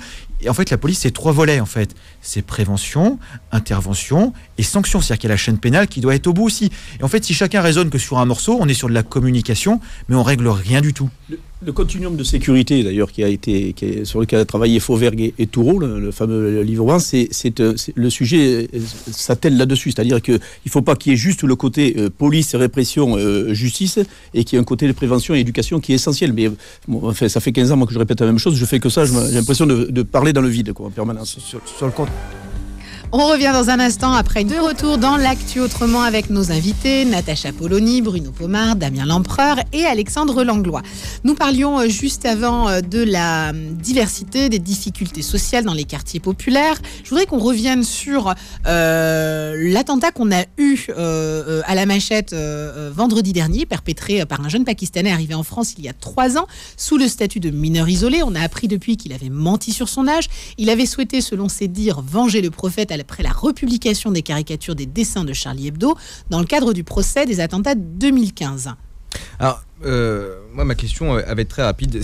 La situation du pays est crispée. On a eu le débat autour de Charlie Hebdo. Est-ce qu'il fallait remettre ces caricatures ? Est-ce qu'il fallait continuer à faire vivre la liberté d'expression ? Certains ont dit que c'était une forme d'inconscience de republier ces caricatures parce que notre pays, en termes de sécurité, n'est plus adapté de pouvoir lutter contre le terrorisme, ou du moins des terroristes, de ce qu'on appelle des loups solitaires. Est-ce qu'on a eu raison de remettre en place ces caricatures ? C'est un peu la même question que sur a-t-on eu raison de poser un sondage, de poser une question. C'est exactement la même question. Oui, mais la réponse pour moi est tout à fait la même. On ne peut pas négocier, quoi qu'on pense du sondage, quoi qu'on pense de la caricature, quoi qu'on pense du dessin, on peut absolument pas négocier une liberté aussi fondamentale. Et le fait qu'on se pose ce type de questions, selon moi, montre que quelque chose va très mal dans la société. C'était intéressant parce qu'on a commencé sur la diversité et finalement, parce que vous offrez du temps sur cette émission, on arrive très vite sur des sujets régaliens qui nous semblent à l'origine de tout, l'école, la justice, la nécessité de la réponse pénale, et donc on voit bien en fait que les phénomènes sont très profonds. Et prendre le sujet comme vous le présentez, enfin comme certains l'ont présenté, c'est prendre le sujet par le très très mauvais bout. Il y a des problèmes à résoudre, et quand ces problèmes seront résolus, ce type de questions n'aura même plus à se poser. Bruno, je voyais je sais que Bruno Pomar a émis un avis différent qui m'a choqué. Qui m'a choqué moi personnellement. Moi j'ai trouvé que son avis était intéressant. L'extrême gauche, l'extrême droite, tout le monde est tombé dessus. Redonnez ton avis peut-être. Moi c'est un avis très pragmatique. Je suis un mec de terrain. De toute manière, j'ai pas fait de philosophie ou de grandes études. Je suis un mec très pragmatique dans ce que je dis. Et j'ai dit, alors je répéterai pas le terme que j'ai dit, mais j'ai dit que ça manquait. Et Georges Fenech m'a bien aidé sur ces news il y a peu de temps, en disant que ça manquait de discernement de la part des journalistes, je trouve. Parce qu'on est dans une situation qui est tellement grave que les gens qui réfléchissent en disant superbe, la liberté de la presse, c'est formidable, évidemment, c'est ce qui a fondé nos républiques depuis des décennies, mais moi je parle du côté pragmatique de ce que ça génère derrière en termes de sécurité, en termes de problèmes. Non, mais c'est pas différent, ça fait partie du sujet. Mais le fait d'avoir le droit de le faire, c'est quand même autre chose. Ça fait partie du sujet, monsieur. Si demain on a des morts, et c'est arrivé, il y a 2 journalistes, les pauvres, qui n'ont rien demandé, il faudrait peut-être leur demander, effectivement, la liberté de la presse à tout prix, allons-y, continuons, et la fête continue. Natacha, la question véritablement, c'est il y a 2 libertés. La liberté de la presse, qui n'est pas négociable, et Bruno Pomar l'a rappelé, et puis il y a une deuxième liberté, c'est la sécurité. Est-ce que finalement, les deux ne sont pour le coup là aux antipodes ? Est-ce qu'en usant de notre liberté de presse, est-ce qu'on ne met pas en danger nos concitoyens ? Parce que nous avons, et il faut le reconnaître, des terroristes qui sont prêts à nous attaquer partout. Je vais vous dire, d'abord, c'est pas la liberté de la presse. C'est la liberté d'expression, même si cette expression justement n'est plus comprise. Non, c'est notre liberté à nous. C'est pas les journalistes. C'est-à-dire que là, c'est pas les journalistes qui, pour un intérêt journalistique, qui ont choisi de faire ça. Et d'ailleurs, il y a eu un texte co-signé pour la première fois dans l'histoire des médias français par quasiment l'ensemble des médias français pour essayer d'expliquer ça. C'est-à-dire que c'est pas Charlie Hebdo qui décide de défendre la liberté des journalistes de faire ce qu'ils veulent de façon inconsciente. C'est la question de savoir si nous sommes tous d'accord en France sur le fait qu'on a le droit de rire aussi, de rire. Et le rire n'est intéressant que s'il s'attaque à ce que nous avons de plus sacré. Alors, pas toujours le sacré des autres, mais justement, faisons un peu de pédagogie. Charlie Hebdo se moque de toutes les religions et s'est moqué bien plus, par exemple, du catholicisme que de l'islam. Il faut quand même le rappeler. Je veux vraiment qu'on puisse vraiment poser le débat de manière très, très, très, très serein, mais la question, nous on a reçu énormément de messages, et puis moi j'ai entendu des gens aussi de bords politiques totalement différents, même en off ici nous le dire, c'est la question, c'est de savoir est-ce que sur la sécurité on est prêt à pouvoir user de ce droit au risque de perdre des vies dans notre pays. Nous sommes dans un combat culturel. On peut choisir. Vous savez, on a évoqué tout à l'heure, c'est Frédéric Dabi qui a évoqué la naissance de l'Institut IFOP en 1938 et le premier sondage, c'était sur les accords de Munich. Oui. Les accords de Munich, c'était pour décider qu'on laissait Hitler avancer pour éviter la guerre. Est-ce que c'est ça qu'on veut? Comme disait Churchill, vous avez choisi le déshonneur pour éviter la guerre, vous aurez le déshonneur et vous aurez la guerre. Oui. Donc là, il ne s'agit pas de dire qu'il y a une guerre immédiate, il s'agit de dire que nous sommes dans un combat culturel. Voulons-nous abandonner ce qui fait le fondement de notre pacte politique et social, à savoir cette liberté individuelle, cette idée que dans la sphère publique, des règles individuelles, communautaires ou religieuses ne s'imposent pas. Au risque de déclencher, là pour le coup pour être pragmatique, Natacha, je peux vous le dire. Ça vous a pas échappé. 250 morts en 5 ans, oui. Au risque de déclencher des cellules dormantes qui vont mener des actions dans notre pays et tuer des policiers. C'est une question que je vous pose. C'est vraiment une question philosophique. Pour le coup, il n'y a pas de... Quand nous avons discuté entre médias, parce qu'on a fait une réunion... Ça se pose, vous posez ce type de questions. C'est ça, on a fait une réunion à propos de ce fameux texte et pour discuter de l'attitude que devaient avoir les médias et de la façon dont on pouvait alerter les citoyens sur cette question de notre liberté à tous. Et dans cette discussion, certains étaient donc pour la publication de ce texte, alerter les pouvoirs publics. Et j'ai dit, mais attendez, il y a deux choses différentes. Il faut qu'on débatte et qu'on discute entre citoyens de ce que nous pensons de cette liberté. Et puis, il y a la question des caricatures de Charlie Hebdo et des menaces de mort contre Charlie Hebdo. Et là, la seule façon, on a plusieurs journalistes à avoir dit mais ils sont morts parce qu'ils étaient seuls à avoir publié ça. Ce qui n'est pas faux. Eh bien oui, mais la seule solution, c'est qu'on le fasse tous. Mais bien sûr, parce qu'ils ne peuvent pas tuer tout le monde. C'est-à-dire que les gens totalitaires qui veulent faire taire la liberté ne peuvent pas tuer tout le monde. Mais si on laisse quelques vigies seuls, et rappelons l'origine de cette histoire, Charlie Hebdo a publié ces caricatures, d'ailleurs très mauvaises, et il le savait, il les trouvait très mauvaises, juste parce que ces caricatures, c'était en fait un journal danois qui avait demandé à des dessinateurs de dessiner Mahomet. Pourquoi ? Pas pour choquer au départ, mais parce qu'ils avaient été alertés par un auteur pour enfants qui écrivait une vie de Mahomet pour les enfants, donc pour apprendre aux enfants qui était Mahomet. Et il n'avait trouvé personne pour illustrer son livre parce qu'on lui répondait à chaque fois « Ah non, on ne dessine pas le prophète ». Et il avait dit « Mais c'est quand même fou, c'est pour enseigner aux enfants l'histoire de l'islam ». Et donc, ce journal satirique danois avait dit « Mais enfin, c'est dingue, écoutez, on doit quand même pouvoir dessiner Mahomet ». C'est comme ça qu'est née cette histoire. Il faut le rappeler, il faut rappeler en permanence l'enchaînement des choses pour dire « Mais on est dans une situation absurde ». C'était parce que là, on en est à dire quoi ? Qu'il faut en effet que plus personne dans le monde ne dessine Mahomet parce que ça pourrait provoquer des morts. Donc ça veut dire qu'une règle religieuse s'impose à nous qui sommes non-croyants. Nous préviennent quand même sur ces questions-là. Alexandre Langlois, pour vous, c'est une forme de provocation qui met en péril les forces de l'ordre et aussi les citoyens, ou au contraire, c'est de la responsabilité des policiers d'assurer notre sécurité pour que justement nos libertés puissent avoir lieu ? Il y a deux choses. Oui, c'est de la provocation, mais après, c'est Charlie Hebdo. Donc, je veux dire, ce ne serait pas Charlie Hebdo sans provocation. Donc, après, après, si jamais on n'est pas content de Charlie Hebdo, on ne va pas acheter Charlie Hebdo, on ne le lit pas, j'allais dire. Après, les gens peuvent faire de la polémique une fois on arrive. Après, il y a deux choses, par contre, qui ne sont pas pareilles. On parle de liberté d'expression et de liberté de sécurité. La sécurité et la sûreté, d'ailleurs, qui est dans la Déclaration des droits de l'homme, c'est pas pareil. C'est pas des libertés, en fait. La police nationale a pour rôle de garantir les libertés individuelles. C'est pas une liberté en soi. C'est que nous, on n'est pas pour dire c'est bien, c'est pas bien, ça c'est... Non, on est là pour que les gens puissent s'exprimer et c'est à l'État de donner les moyens. Et enfin, une fois de plus, on prend le problème à l'envers pour que l'État, qui s'est désengagé de tout et qui camoufle tous ses... son incompétence en fait, parce qu'on est géré par des gens qui sont bureaucratisés, qui nous font des trucs, des notes de service, des choses, mais complètement déconnectées de la réalité. Mais au final, ils ont dit, fallait pas publier la caricature. Non, moi, ce que j'ai envie de dire, l'État, c'est à vous de bosser. La police nationale et les gendarmeries nationales sont là pour assurer la liberté de tout le monde. Et si on n'est pas capable d'assurer ça, je veux dire, qu'est-ce qu'on fait ? Je veux dire, pour la plupart des policiers se sont engagés pour ça, pour défendre les libertés individuelles de chacun. Et la liberté d'expression en fait partie, la liberté de circuler en fait partie. Enfin, toutes les libertés, sans que ce soit une liberté, parce que c'est neutre. Poser la question aux copains. Moi, j'ai fait 36 ans de police et Dieu sait si je me suis rincardé avant de dire ce que j'ai dit.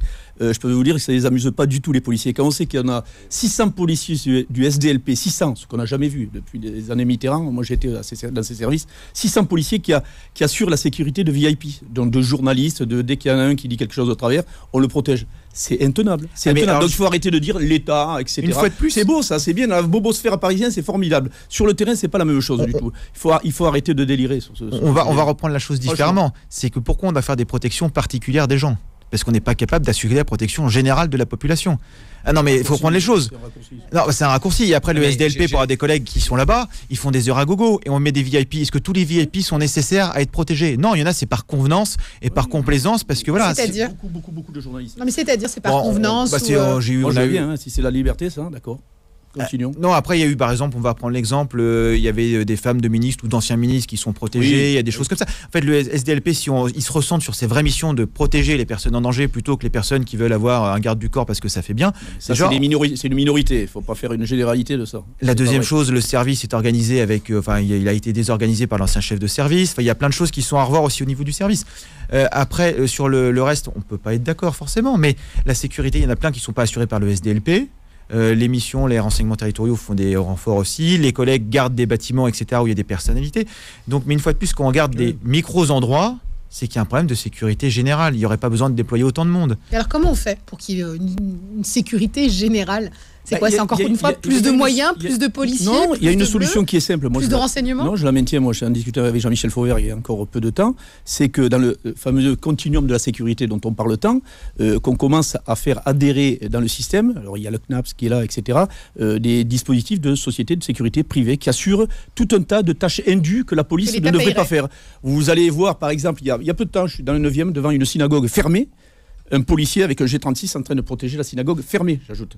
C'est scandaleux, très sincèrement, c'est scandaleux. La police a autre chose à faire. Donc il y a un véritable souci, effectivement, peut-être de sécurité dans ce pays, mais on ne peut pas tout attendre de la police et de la gendarmerie parce qu'on est dépassé par le nombre de missions qui sont faites, tout simplement. La police doit se résoudre à faire du travail sur la criminalité, sur le renseignement, etc., sur le terrorisme en particulier, mais à côté de ça, il y a tout un tas de tâches indues que la police devrait se décharger. Et j'espère que l'arrivée du fameux rapport Toureau-Fauvergue fera du bien, et le gouvernement, je crois, le met en place d'ici peu. Alors, monsieur l'Empereur, il y a une note de la DGSE et de la DGSI qui va dans le sens des déclarations de Pomar. C'est pour ça que je suis inquiet. C'est parce que je me dis, je suis évidemment pour qu'on exerce notre liberté d'expression, on va dire dans son sommet le plus absolu. Mais il y a le mais qui m'inquiète, c'est qu'on n'a pas la possibilité d'assurer la sécurité de tous les Français. Vous dites ce que vous dites. Est-ce que c'est raisonnable ? C'était ma question finalement. Est-ce que c'est raisonnable de prendre ce risque ? C'était la question. Mais ce que vous dites est vrai, on peut comprendre les policiers qui sont sur le terrain, mais je crois que Natacha Polony a fait une comparaison avec les accords de Munich qui est très juste. C'est-à-dire que face à un danger, face à une guerre, face à des menaces, soit vous vous couchez, et vous estimez qu'en vous couchant, effectivement, vous n'aurez plus de problème. Et dans ce cas-là, si vous poussez le raisonnement jusqu'au bout, la France est une république islamique et il n'y aura plus de problème puisque la charia... Non, il faut pas partir dans les délires. Soit vous réagissez et vous faites ce que M. Langlois demande, c'est-à-dire vous faites en sorte que tout le monde sur le territoire soit en sûreté et en sécurité. Et bien sûr qu'il y a une solution qui est plus facile, qui est celle de se coucher. Dans l'histoire, ça s'est toujours passé comme ça. Et souvent, à la fin, ça finit beaucoup plus mal que quand on décide de réagir. Moi, je pense qu'il faut réagir. Et vous oubliez quelque chose dans ce débat, il me semble, qui est important, justement, pour peut-être lui donner un éclairage différent. C'est qu'il faut réagir. Pourquoi ? Parce qu'on a parlé des victimes. Oui, bien sûr. On a parlé des policiers et de ceux qui sont sur le terrain. Oui, bien sûr. Mais moi, j'aimerais penser aussi aux musulmans. C'est-à-dire ceux qui ont cette foi. On a parlé des catholiques qui étaient attaqués par Charlie, mais prenons le cas de l'islam. Et donc, puisque là, on parle des prophètes, des caricatures du prophète, prenons les musulmans, qui sont aussi victimes de cette situation. Parce que finalement, quand vous ne réglez pas une situation, quand justement vous vous couchez et que vous laissez les plus extrémistes finalement dicter leurs lois, parce que c'est ça que vous proposez, même si c'est à la marge, eh bien, vous nourrissez dans le pays et vis-à-vis de la majorité de nos compatriotes un sentiment d'amalgame et vous organisez une montée du racisme. C'est toujours pareil, c'est-à-dire que quand vous ne traitez pas déjà de l'amalgame, mais bien sûr qu'il existe, mais moi je considère qu'il existe pas parce que justement on laisse certains provocateurs provoquer. Je considère qu'il existe parce que justement on ne va pas résoudre le problème, les problèmes à la racine. Et c'était ça votre question, qu'est-ce qu'il faut faire ? Mais il y a des choses à faire qui ne sont pas faites en matière de contrôle des frontières, par exemple. Il faut aller sur les sujets tabous. Vous avez prévu de parler du terrorisme terroriste de Charlie Hebdo, qui vient du Pakistan. Et vous avez rappelé que certains dans son entourage trouvaient que finalement ce qu'il avait fait est bien. Alors effectivement, certains sont partis l'interroger, des journalistes sont partis l'interroger, interroger de son père. Un peu de loin le Pakistan, effectivement, c'est une culture différente, c'est un système juridique différent. Les gens là-bas pensent différemment. Si vous avez en France le choc de cette culture entre des gens qui pensent complètement différemment et qu'on peut respecter dans leur environnement social, culturel, si vous laissez en France se produire ce choc entre des gens qui pensent aussi différemment et que vous n'êtes pas là, République française ou autorité française ou gouvernement français, pour expliquer quelles sont les règles du pays et pour faire respecter les règles du pays, si vous laissez certains grignoter sur ces règles, si vous laissez par exemple trop de personnes en situation clandestine venir de certains de ces pays qui encore une fois ont un univers mental, culturel, religieux différent, mais est-ce que c'est vous aurez toujours des problèmes aujourd'hui, non mais c'est Méziane, je pense que c'est un des aspects du problème. Et il y en a d'autres, on parlait de la police, il y a des choses qui ne sont pas faites, et notamment on parlait des moyens, l'école, le rôle de l'école, notamment dans les quartiers les plus sensibles, là où les fondamentalistes agissent le plus. Il y a des choses qui ne sont pas faites, vous parlez du manque de professeurs, du fait qu'ils étaient mal payés, en fait l'absence de service public. Vous avez malheureusement, et c'est ça qui est un peu triste quand on parle de ce débat avec des gens de bonne foi, c'est qu'on voit en fait l'ampleur du problème et l'ampleur de tout ce qu'il faudrait faire, et la réponse pénale, puisque vous avez 200 djihadistes, enfin personnes condamnées pour terrorisme qui ont été libérées, et encore 150 qui vont être libérées depuis 2022. Et la prison qui peut fonctionner comme un centre de formation. Et la prison qui en plus, parce qu'elle est mal équipée, parce qu'elle est aussi, oui, mais parce qu'il manque de moyens, parce que qui crée finalement plus de. Donc si vous voulez, quand on parle de ces sujets-là, effectivement le problème il est très complexe. Il faut agir sur énormément de leviers, y compris la réponse pénale qui est pas adaptée. Mais c'est pas parce que c'est difficile qu'il faut pas le faire. Et je pense que la plus grave erreur, finalement, ça serait de se coucher. Alors, Natacha, et encore une fois, dans l'intérêt de tous nos compatriotes, quelle que soit leur confession, exactement. Leur athéisme. Ou leur absence de confession, tout à fait. Oui. La question qui se pose, c'est doit-on lutter contre le communautarisme, contre l'islamisme ? Quels sont les moyens aujourd'hui qu'on a pour lutter contre soit l'un, soit l'autre ? Le problème, c'est en effet que tout ça, d'abord, beaucoup on le mélange, et certains, ça se chevauche un peu, mais pas complètement, et donc il faut essayer d'être à peu près précis sur ce dont on parle. Quand on parle communautarisme, certains se crispent en disant mais les communautés c'est très bien, et d'ailleurs même Emmanuel Macron avait eu ce terme, c'est pour ça qu'il a choisi le mot séparatisme, c'est parce qu'il dit mais les communautés c'est bien. C'est vrai, on se sent tous appartenir à une communauté de pensée, d'origine, de culture. On aime bien être avec les gens qui nous ressemblent et c'est parfaitement sain et on a parfaitement le droit. En revanche, le communautarisme, c'est l'oubli d'une chose. C'est que la République ne reconnaît qu'une seule communauté, c'est la communauté nationale. C'est-à-dire le peuple assemblé, c'est-à-dire les citoyens. Et en fait, il faut bien expliquer que c'est ce qu'il y a de plus émancipateur, c'est un principe de liberté. Pourquoi ?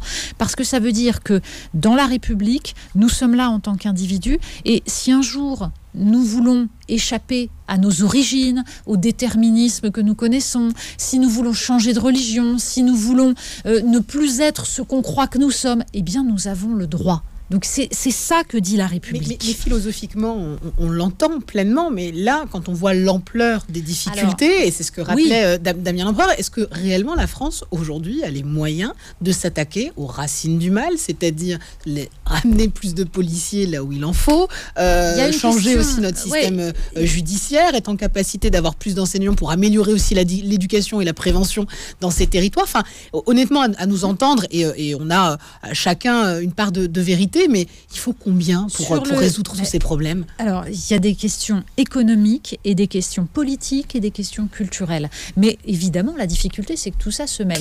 D'abord, je voudrais dire, il faut lire un texte qui a été publié par le journal Le Monde hier, qui est magistral sur cette question. C'est le texte publié par Chemseddine Hafiz, le recteur de la Grande Mosquée de Paris. Franchement, ce texte dit une grande part de ce qu'il faut faire, et il est il y a une capacité d'apaisement dans ce texte que je trouve superbe. Sur la mixité sociale ? Oui, c'est-à-dire qu'il traite la question, il n'élude pas la question de la radicalité, de l'islamisme et du danger de ceux qui veulent tordre l'islam pour le mener vers une vision politique. Il y va et il dit, en gros, nous serons du côté de la République française et du côté du gouvernement si la loi sur le séparatisme veut lutter contre ça, à condition qu'il y ait aussi un volet qui soit un volet authentiquement républicain, c'est-à-dire le fait de faire revenir l'État dans des quartiers qui sont ghettoisés, là où l'État a reculé, là où l'État a abandonné. Et il faut les deux, en effet. Pourquoi ? Et c'est à la fois économique et politique, c'est-à-dire que on a un énorme problème en France, c'est le fait que l'État a reculé sur toutes ses missions régaliennes. Pourquoi ? Parce que si on regarde l'évolution des dépenses publiques sur 20 ans, on s'aperçoit que la désindustrialisation, la destruction de toutes nos filières industrielles, agricoles aussi, a créé du chômage de masse. Il faut compenser ce chômage et du coup, on n'a plus d'argent pour payer les policiers, pour payer les hôpitaux, pour payer tout ça. On revient dans un instant. De retour dans l'actu autrement, nous étions en train de parler de la ghettoisation de nos quartiers populaires, de toutes ces difficultés de communautarisme, de séparatisme. Le président Emmanuel Macron a fait une allocution tout à l'heure.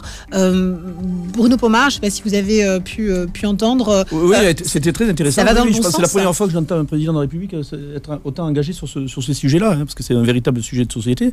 Mais ce que je voudrais dire, c'est revenir sur l'affaire de ce jeune, puisqu'on devait parler du terrorisme en particulier. Du terroriste pakistanais. C'est sur les mineurs isolés.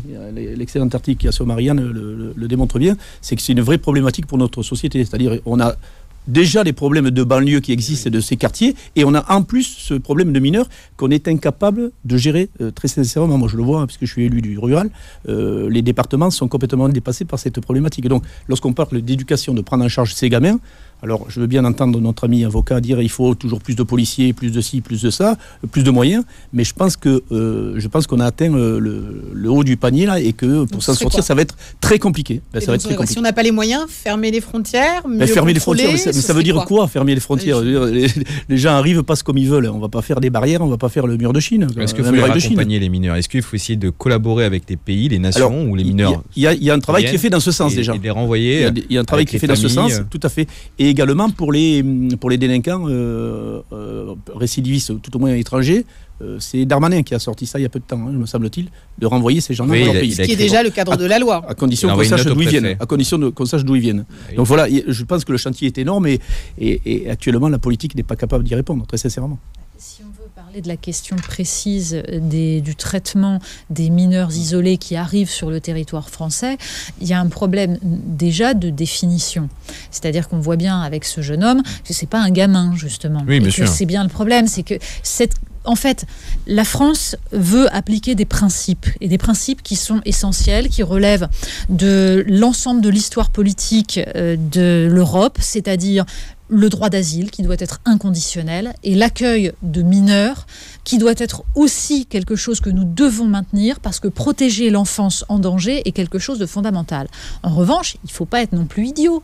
Ces principes-là sont beaux, mais certains les instrumentalisent, les détournent pour profiter. Et si nous voulons maintenir ces principes, il faut être suffisamment rigoureux dans leur application pour réellement protéger ceux qui ont le droit d'être protégés et éviter les fraudes. Et là, en l'occurrence, on voit bien qu'en France, on n'y arrive pas pour des règles qui sont en effet problématiques. Par exemple, le fait que les études osseuses, les analyses osseuses qui permettent quand même d'évaluer, même si elles sont parfois trompeuses et qu'elles peuvent et contester. Mais tout de même, dans le cas d'un jeune homme qui a 25 ans, mais là, on s'aperçoit qu'il n'y a pas de marge d'erreur, que la marge d'erreur est largement couverte. On aurait pu voir que ce jeune homme n'était pas un mineur. Parce que là, on a été en capacité d'avoir sa véritable identité. On aurait pu enquêter, mais on ne l'a pas fait parce qu'un juge a décidé qu'il ne fallait pas, alors même que toutes les associations alertaient visiblement sur le fait que là, elles avaient un doute sur ce cas-là. Donc, vous voyez, je pense que c'est au nom de la préservation de principes généreux que nous devons aussi être rigoureux et que nous devons envoyer le message que nous accueillons tous ceux qui en ont besoin, tous ceux qui sont persécutés, parce que c'est la grandeur de la France d'accueillir des gens persécutés pour leurs idées dans le monde entier. En revanche, ça nécessite un petit peu de rigueur et ça nécessite de vérifier que ces gens-là adhèrent à nos valeurs et qu'ils viennent aussi pour les valeurs que nous partageons. Alors, comment tous. on vérifie ça ? Parce que quand ils arrivent parce qu'ils sont persécutés ou parce que parfois c'est une question d'orientation sexuelle aussi. Enfin, il y a plusieurs cas, parce que très souvent on parle des pays en guerre, mais ce n'est pas que ça. L'asile, encore moins l'asile des mineurs. Mais comment on fait à un moment donné pour les faire adhérer à notre nation quand on voit que dans les écoles on a du mal à les scolariser parce que des fois les enseignants ou parfois le directeur même refusent de le prendre en classe, ce qu'on peut comprendre en termes de difficultés par rapport à la différences de connaissances et d'appréciation de la langue. Comment on fait pour faire adhérer aux valeurs et comment on fait pour savoir avant que Plusieurs points. D'abord, premièrement, quand on veut accueillir correctement des gens, on ne les entasse pas tous au même endroit. C'est-à-dire qu'on n'entasse pas les difficultés. Mettre des mineurs isolés qui ne maîtrisent pas bien la langue tous dans les mêmes quartiers qui sont déjà des quartiers où il y a des difficultés dans les écoles, c'est s'assurer qu'on va porter préjudice à tout le monde. C'est du séparatisme, ça ? Alors pour le coup, c'est de la ghettoisation, bien sûr. Mais la ghettoisation, c'est pas une forme de séparatisme. Mais vous savez, il faudrait qu'on réfléchisse tous ensemble à ce que c'est que l'intégration et le fait que pour qu'il y ait véritablement intégration, eh bien, il faut pouvoir décider dans quels endroits on met les gens qu'on veut accueillir pour qu'ils puissent justement être en contact avec suffisamment de gens. Quand vous avez une classe où il y a la moitié des élèves qui sont en français langue étrangère, comment voulez-vous que les profs s'en sortent et comment voulez-vous que ces enfants réellement s'intègrent ? Ça, c'est un problème majeur. Ensuite, on a la question de la façon dont on va assurer le suivi, c'est-à-dire entre la minorité puis ensuite le moment où il y a la majorité, où il faut travailler. Il faut évidemment pouvoir faire ça plus vite, pouvoir faire ça en vérifiant que la personne va avoir la possibilité de travailler le plus vite possible, parce que c'est aussi par le travail qu'on s'intègre. Il y aurait des tas de choses à étudier. Ça ne coûte pas forcément, tout ne coûte pas de l'argent. Ce sont des questions aussi de choix politique, de volonté politique. Et encore une fois, la question de savoir si les gens adhèrent à nos valeurs, eh bien déjà transmettons-les ces valeurs dans l'école, transmettons-les dans les discours médiatiques comme on essaye de le faire là. Monsieur Langlois, on a dans notre pays, pour le coup, à peu près 10 millions de chômeurs. On a 8 millions de personnes qui vivent sous le seuil de pauvreté. Le taux de pauvreté dans les quartiers populaires, je crois que c'est 42%. Je passe sur le c'est exactement ça, 42%. 42%, je pense, au contrôle de Rose. Donc la question est de savoir, est-ce qu'on a encore le luxe d'accueillir des gens sur notre territoire ? Après, la politique, c'est la politique française, on est un peu schizophrène. On a des collègues qui travaillent sur l'immigration clandestine, que j'ai vu au téléphone hier. Ils m'ont dit il y a déjà un problème. C'est que la France incite les gens à venir clandestinement en France. C'est-à-dire qu'il y a une circulaire Valls, qui est toujours en application, qui dit si vous avez 6 ans de papier irrégulier, enfin vous êtes travaillé 6 ans en France de façon irrégulière, vous êtes naturalisé. Oui, parce que l'employeur peut... Voilà, mais du coup, en fait... Il doit motiver. Oui, mais du coup, nos collègues, ils nous disent quand on fait des descentes pour descendre sur des réseaux, mais tout est organisé, même les gens qui sont victimes de cette traite humaine, parce qu'ils sont en position quasiment d'esclavage, ils disent on va rien dire parce que c'était le deal. On va être payé à faire des heures à rien du tout, parce que dans 6 ans, on a nos papiers. C'est-à-dire que l'État français incite la fraude. Donc déjà, ça ne marche pas. Il faut clarifier. Soit on dit maintenant vous restez 6 ans sur le territoire, on vous met des papiers provisoires pendant 6 ans, on voit ce que ça donne. Soit on vous dit c'est pas possible et on fait pas miroiter des chances, parce qu'on arrive sur de la traite de l'être humain. Et c'est pas possible que la France cautionne ça. La deuxième chose également, c'est sur la volonté politique. Parce qu'il y a toujours une volonté politique. À un moment, les renseignements généraux et les renseignements territoriaux, on s'occupe des enquêtes de naturalisation. Mais les volontés politiques derrière, je vais donner 2 exemples, c'était la même semaine. On a eu quelqu'un qui avait demandé la naturalisation, qui arrivait dans nos services, voilé, voilà, pas le voile mais sur la tête, accompagné de son mari. Angela, grande barbe du prophète, etc. On a dit c'est pour votre femme, donc on va auditionner votre femme, savoir si les valeurs sont compatibles avec les valeurs de la République ou pas. Vous avez dit grande barbe du prophète ? Là, il avait une grande barbe, vous savez, une grande barbe, c'est l'expression... Après, je voulais... Façon prophète, je voulais pas faire... Pardonnez-moi. Je voulais pas faire... Non, mais c'est passé comme ça, puis je me suis dit, tiens... Non, après, je me suis peut-être mal exprimé, parce que des fois, en direct... D'accord, une grande barbe, très bien. Une grande barbe. Continuez, pardonnez-moi. Que certains assimilent à du prosélytisme religieux. Voilà, si on va conformer la chose... D'accord, voilà. Bon. Très clairement. On va pas revenir là-dessus, mais on va continuer, allons-y. Non, mais là, dans le cas présent, voilà. Donc, au final, la dame, on lui dit, on va interroger, c'est pour votre femme. C'est pas pour vous. Il a dit, moi, ma femme, il est hors de question qu'elle soit toute seule avec des hommes dans un bureau. D'accord. Bon, on a dit, du coup, il n'y a pas de problème pour une carte de séjour. Voilà. Par contre, pour la nationalité française, qui est autre chose, c'est pas forcément compatible avec les valeurs de laïcité, par exemple, et de soumission de la femme. Donc, on a mis non. À côté de ça, on a eu un travailleur sans papier qui est venu, qui travaillait depuis 5-6 ans en France, pas 6 ans parce qu'il n'avait pas les 6 ans. Il avait demandé, on avait marqué, pas de problème, il travaille, il est intégré, voilà. Résultat, la préfecture est repassée derrière. Le premier, la dame a eu sa nationalité, et le deuxième, on a dit, c'est un clandestin, il retourne au pays. On a dit, mais pourquoi ? Parce que le premier, si on le renvoie au pays ou qu'on lui donne pas sa nationalité, la dame, on va avoir des problèmes dans les quartiers, ça va dire, voilà, encore l'État qui vient. Et le deuxième, on a des quotas à tenir. Lui, il va pas râler, il va repartir, puis il va revenir plus tard dans les règles. Donc quand l'État français donne des consignes comme ça aux fonctionnaires, ça peut pas marcher en fait. C'est que l'État français doit faire un tri. Je veux dire, mais le tri n'est même pas fait parce que une fois de plus, on a peur des conséquences et de ne pas assumer les choix. Plutôt que de se dire, on va assurer les gens, on va dire, cette fois-ci, c'est pas possible. Il y a des moyens de rester sur le territoire français légalement sans être français. Et l'État ne veut pas s'embêter parce qu'ils ont peur des émeutes, ils ont peur de choses dans les quartiers, ils ne veulent pas renforcer. Et vous pensez que dans les quartiers aujourd'hui, ils sont pro-immigration, enfin, ils ont envie qu'on ouvre les frontières? Je pose vraiment une question parce que dans les quartiers, j'ai pas l'impression que dans les quartiers aujourd'hui, on a absolument envie d'avoir des personnes qui viennent du Pakistan, du Maghreb, d'Afrique, mais qu'au contraire leur problème est très pratico-pratique, c'est-à-dire une école, un emploi, de la sécurité. On est bien d'accord. Et c'est vrai que c'est pas parce que ces enfants-là qui sont dans les quartiers sont issus d'immigration, qui sont forcément pro-immigration. Et je pense qu'on leur colle parfois des idées politiques qui sont pas, même pas, qui sont pas toujours les bonnes. Parce qu'on a discuté avec des associations justement de quartier qu'on dit, nous, au début, on avait l'immigration donc européenne, après on a eu l'immigration nord-africaine. Mais il dit, au fur et à mesure, on a rajouté des couches, on n'a pas eu le temps d'intégrer les couches précédentes. Donc il dit, au moment, il faut arrêter, il faut qu'on se concentre sur les pays où il y a déjà eu de l'immigration, qui partagent des valeurs avec des personnes qui sont là, qui permettent d'intégrer plus facilement. Donc on arrête de recevoir. On arrête de recevoir, on sélectionne, ou on met, comme ça a été dit tout à l'heure, on envoie les gens dans des endroits pour qu'ils puissent s'intégrer. C'est pas la vie de Mélenchon, ça. Lui, il veut qu'on accueille tout le monde. Après, on fera un débat politique. Le pays, c'est la République. Et la deuxième chose également, dans les discours politiques, ça dépend des jours. Ce qui a été choquant aussi sur monsieur Macron, il avait dit il y a des quartiers de reconquête républicaine. Oui. Voilà. C'est-à-dire qu'il a dit on va les faire, mais dans plusieurs années. C'est-à-dire qu'à l'heure actuelle, il y a des quartiers qui l'assument d'avoir perdu.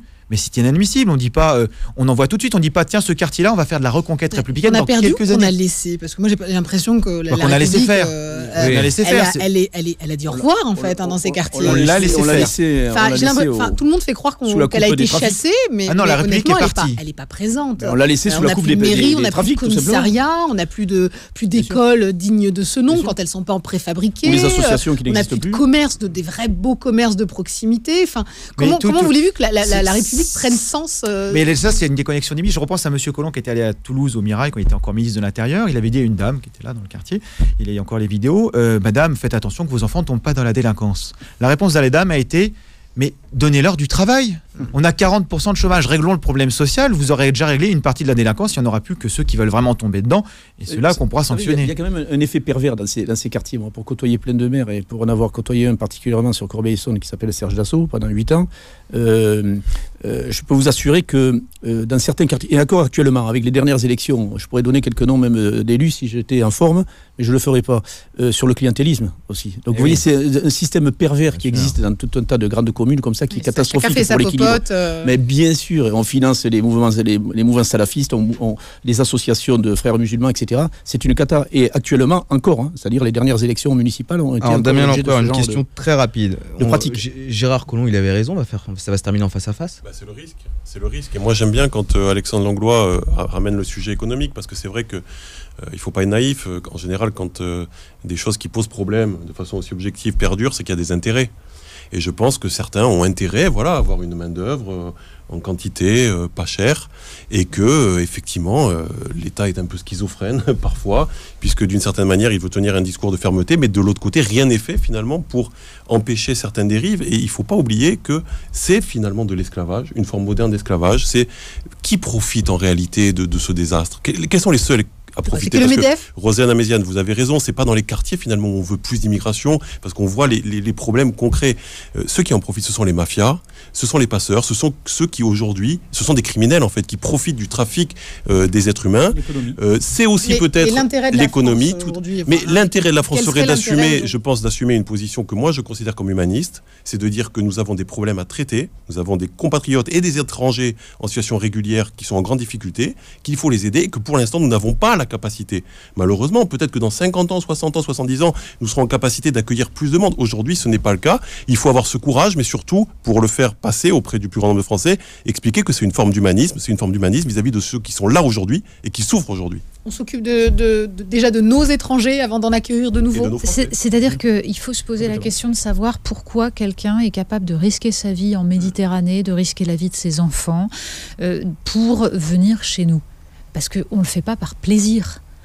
Donc, demandons-nous comment on va faire pour que des gens puissent vivre correctement chez eux. Vous savez, moi, il y avait un slogan de la gauche dans les années 70 on militait pour le droit à vivre et travailler au pays. Alors à l'époque, ça concernait les campagnes, le Larzac. Mais c'est vrai pour tout être humain. Tout être humain est bien plus heureux, entouré des siens, dans sa famille, dans un endroit qu'il aime parce qu'il y a grandi. Donc l'exil, c'est formidable quand c'est choisi. Mais la plupart du temps, de nos jours, c'est pas choisi. Ça émane d'une souffrance. Alors quand c'est un exil pour des raisons politiques, de persécution, nous avons le devoir d'accueillir. Mais quand c'est un exil économique, on ne peut pas accueillir tout le monde. En revanche, on peut faire en sorte que les gens on peut aider à ce que les gens puissent vivre correctement là où ils sont. Ça nécessiterait de modifier une part de notre politique parce que actuellement, la France soutient encore des multinationales qui s'appuient sur la corruption des pays africains pour pouvoir extorquer les matières premières. Si déjà on réglait ça, peut-être qu'on pourrait ensuite commencer à parler des problématiques d'intégration et d'immigration. De retour dans l'actu autrement pour clore cette émission, nous étions sur des questions de séparatisme, sur des questions aussi d'immigration. Donc comment on intègre aujourd'hui en France. Bruno Pomar, je crois que vous aviez envie de réagir. Non, je voulais, par rapport à nos quartiers en politique de la ville qui sont touchés, on en a grosso modo 150 qui sont en grande difficulté en France, et il y en a évidemment beaucoup plus. Les QPV. Oui, les QPV, exactement. Moi, ce que je voulais dire, c'est par exemple sur les trafics, le trafic de stupes en l'occurrence. On a vu le gouvernement intervenir et mettre en place des infractions à 200 € pour les consommateurs, coincer quelques têtes de réseau, etc. Mais le problème, il serait hyper simple, et je l'ai dit plusieurs fois moi, sur les plateaux télé, ça avait l'air d'interloquer certains journalistes, de dire mais pourquoi il n'y a pas d'accords internationaux avec les gouvernements, c'est-à-dire M. Macron, par exemple, et pour le nommer le roi du Maroc, par exemple, et qu'on arrête la production dans le Rif de cannabis, par exemple.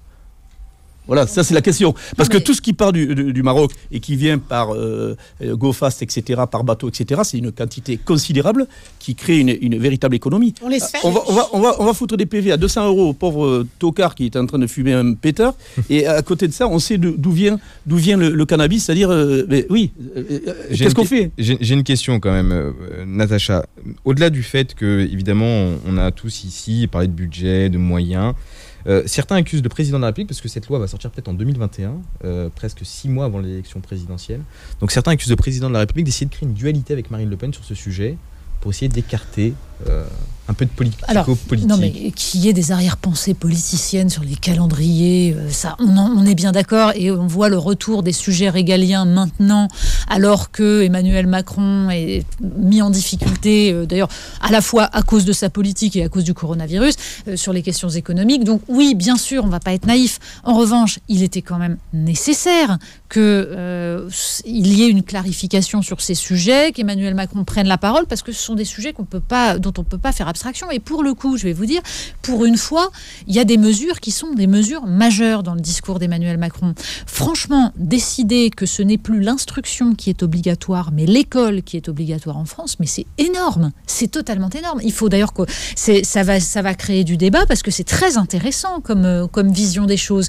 En effet, on avait une tendance ces derniers temps avec des familles, et pas seulement les familles radicalisées, intégristes, pas du tout. Beaucoup de gens qui considèrent maintenant qu'ils n'ont plus confiance en l'école, qu'ils vont faire ça eux-mêmes, etc. Ils ne pourront plus. Franchement, ça va changer beaucoup de choses. Ça, c'est l'école confessionnelle ? Non, justement, pas seulement. Et c'est là, en fait, c'est fait pour empêcher la radicalisation à travers des écoles clandestines, des choses comme ça. Donc c'est très bien. Mais de fait, comme on avait un mouvement, mais qui est pas du tout contrôlé aujourd'hui, de familles qui se disent mais moi je veux que mon enfant soit libre et donc je vais lui faire l'école à la maison pour qu'il apprenne l'épanouissement individuel, etc. Ceux-là, voilà, ils vont aussi devoir revenir dans un cursus qui soit un cursus un tout petit peu plus contrôlé par l'État. Honnêtement, c'est une mesure extrêmement importante. Majeur, oui. Il y en a d'autres dans son discours, des mesures comme ça, sur par exemple la régulation de l'islam à travers la formation des imams, etc. Il y a des tas de choses très intéressantes. Mais bien sûr. Et là, on a l'impression qu'on va enfin se mettre à faire quelque chose. Attention à ce qu'il y ait bien les personnes pour. Parce que, par exemple, que ce soit enfin l'école républicaine qui enseigne des langues comme l'arabe et dont en quantité suffisante, moi je trouve ça formidable. Encore faut-il avoir suffisamment de professeurs certifiés d'arabe, et ça nécessite vraiment, ça se fait pas par un claquement de doigts, mais c'est essentiel. Tout le monde était tombé sur Najat Vallaud-Belkacem quand elle avait expliqué qu'il fallait aussi normaliser les cours d'arabe et que c'est pas polémique non plus. C'est une question qui fait polémique systématiquement. Je pense qu'il y avait beaucoup d'autres choses à reprocher à Najat Vallaud-Belkacem parce que quand on parle de l'échec de l'école républicaine, c'est l'échec des méthodes d'apprentissage. Ça touche, ça frappe en premier lieu les enfants de milieux défavorisés, donc les enfants de quartiers populaires. Là, il y aurait beaucoup à dire. Monsieur Langlois, plus généralement, la question de la sécurité dans les quartiers, sur ces questions de séparatisme, les policiers sont au front directement pour gérer ces questions. Au front, puis ensuite, à chaque fois, on invente des nouveaux termes, séparatisme, etc. On a une nouvelle langue plutôt que d'utiliser les termes que tout le monde comprend. Il y a du communautarisme, il y a des ghettoisations. C'était pas nécessaire ce nouveau mot ?